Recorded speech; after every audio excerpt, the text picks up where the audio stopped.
안녕하세요. 동서남북의 LA 대표 앤디옥입니다. 네, 안녕하세요. NSAW 레나입니다. 안녕하세요, 레나 대표님. 네, 안녕하세요. 앤디 대표님. 네, 이번 주는 오랜만에 뵙는 것 같습니다. 네, 그러게요. 저희가 좀 늦었죠? 다음 주부터 저희가 더 자주 뉴스로 찾아뵐게요. 네, 첫 번째 기사 앤디 대표님이 먼저 읽어주시겠어요? 네,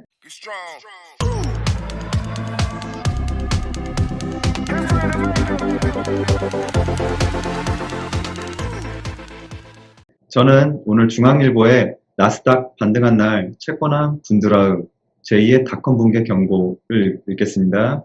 미국 나스닥 지수가 힘차게 반등했다. 이제 조정이 끝인가? 새로운 채권왕으로 불리는 제프리 군드라우 더블라인 캐피털 최고 경영자는 음울하게 전망했다. 이날 다우지수는 30.30포인트 상승한 31,832.74에 스탠더드앤포어스 500 지수는 54.09포인트 오른 3,875.44에 나스닥 지수는 464.66포인트 솟구친 13,073.82에 거래를 마쳤다. 나스닥 지수는 이날 한때 4% 이상 뛰어오르기도 했다. 이날 종가 기준 상승률은 11월 이후 가장 컸다. 미 국채 시장의 팔자바람이 잦아든 게 나스닥 반등을 이끌었다. 미 국채 신물 수익률이 연 1.5%대로 낮아졌다. 블룸버그 통신은 미 국채 3년물 발행 입찰에 투자자가 몰렸다고 전했다. 애초 미달이 나거나 투자자의 관심이 시들할 것으로 예상됐다.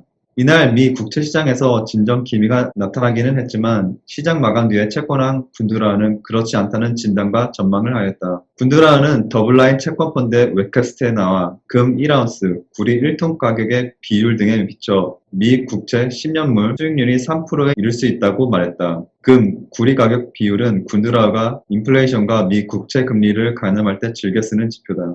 군드라의 예측대로라면 양적 완화 축소 우려가 커지면서 신년물 수익률이 3%까지 치솟은 2013년 사태가 재현되는 셈이다. 군드라우는 최근 미 국채 금리 상승에 대해 국채 10년물 수익률과 물가지수의 10년 이동평균을 견져보면 최근 국채 금리 수준이 지나치게 높지는 않다고 봤다. 이어 미 경제 성장률과 독일 국채 금리 등에 비춰 미 국채 수익률은 더 오를 여지가 있다고 말했다. 일반적으로 채권시장 플레이어는 기술주 급등을 늘 경계했다.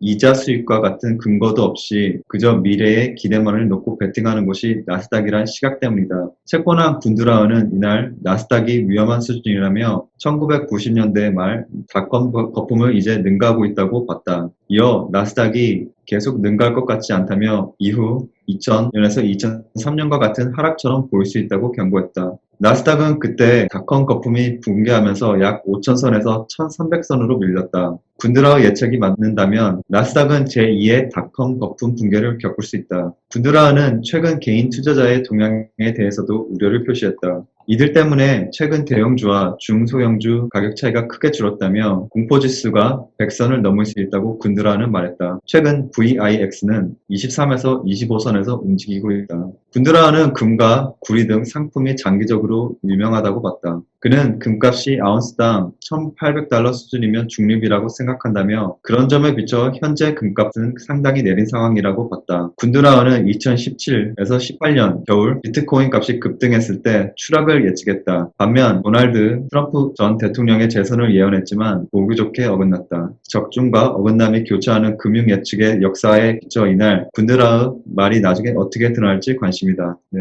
뉴스를 읽어보았는데요. 채권왕 군드라우 말처럼 제2의 닷컴 붕괴 말로만으로도 무서운데요. 한편으로는 큰 위기에 군드라우 같은 채권왕도 만들기도 합니다.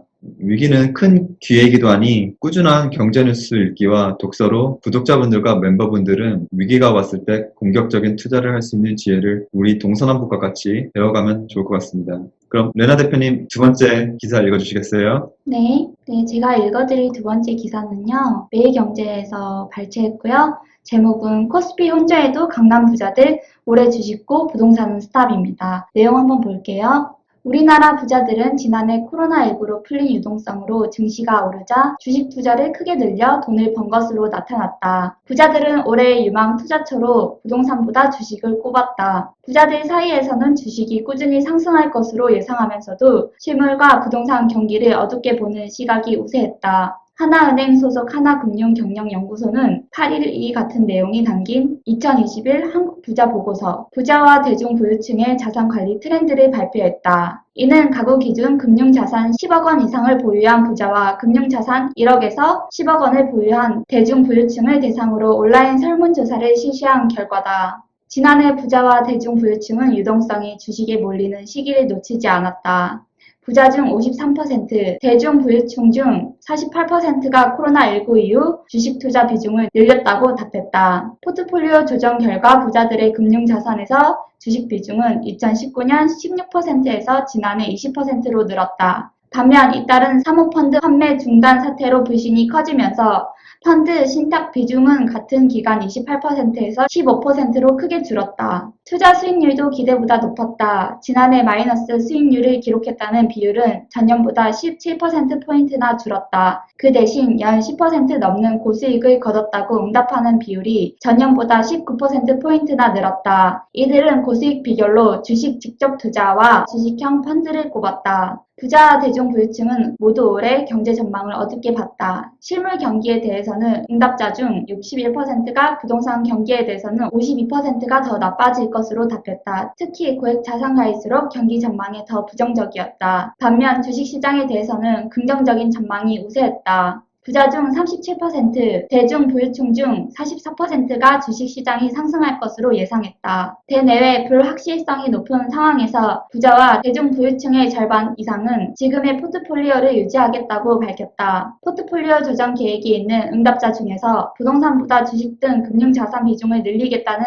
응답자가 더 많았다. 부동산은 사지도 팔지도 않겠다는 응답이 줄을 잃었다. 매입에 대해 매입할 계획이 없다고 답한 응답자가 전년보다 13%포인트 오른 56%로 절반을 넘었다. 매각 역시 현 상태를 유지하겠다는 응답이 전년보다 5%포인트 오른 56%였다. 부자들이 올해 투자할 금융상품에는 단기 금융상품과 지수연계 상품, 정기예금, 주식 직접 투자, 외화자산 등이 포함됐다. 네, 이상입니다. 네, 너무 읽어주신 거 감사합니다. 네, 부자들이 집을 안 사는 이유가 있겠죠? 부자들이 증여세든 상속세든 무슨 이유든지 매매를 안 하게 된다면 나오는 매물이 없어지면서 향후 수요는 많아지지만 공급이 되지 않아 가격이 더 높아질 수 있지 않을까요?